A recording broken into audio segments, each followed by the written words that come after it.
Jordan Poole reveals what he learned from Stephen Curry and the Warriors veterans. Jordan Poole was the breakout star for the Golden State Warriors last year, and along the way to stardom, he's picked up some prize learnings from the team's veterans. The guard was the third highest scorer last season, averaging 25.4 points with 3.9 rebounds and 4.9 assists, and his exploits saw him earn a plush 4-year $140 million contract.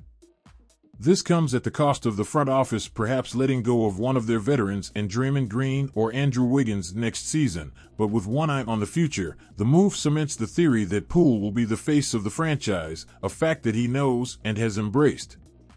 Jordan Poole reveals what it takes to earn the trust of the seasoned Warriors veterans.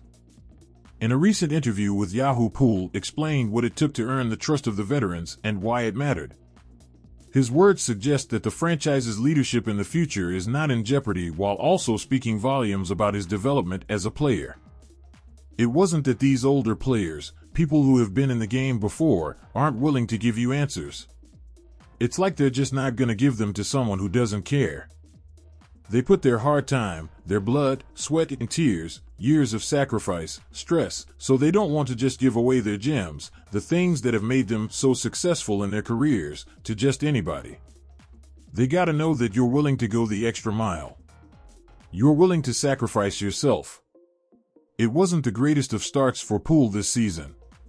Off the court, he was embroiled in a dust-up with Green and wasn't his fluent self when the season started. However, he's hit his straps, averaging 17.7 points, 2.1 rebounds, and 4.6 assists this season. The Warriors will need more from Poole as he increasingly becomes their primary offensive option over the course of the season. The defending champions have been wobbly at best and are placed 11th in the Western Conference standings with a 13-13 record. After 2 consecutive losses, they take on the formidable Boston Celtics, and for Poole, it's a chance to apply those learning to good use. The last 2 years have been filled with incredible highs and lows for the Phoenix Suns.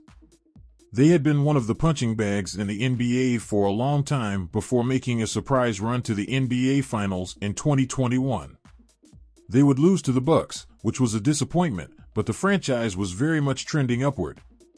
While the Suns were rising, their owner Robert Sarver was being investigated for workplace misconduct.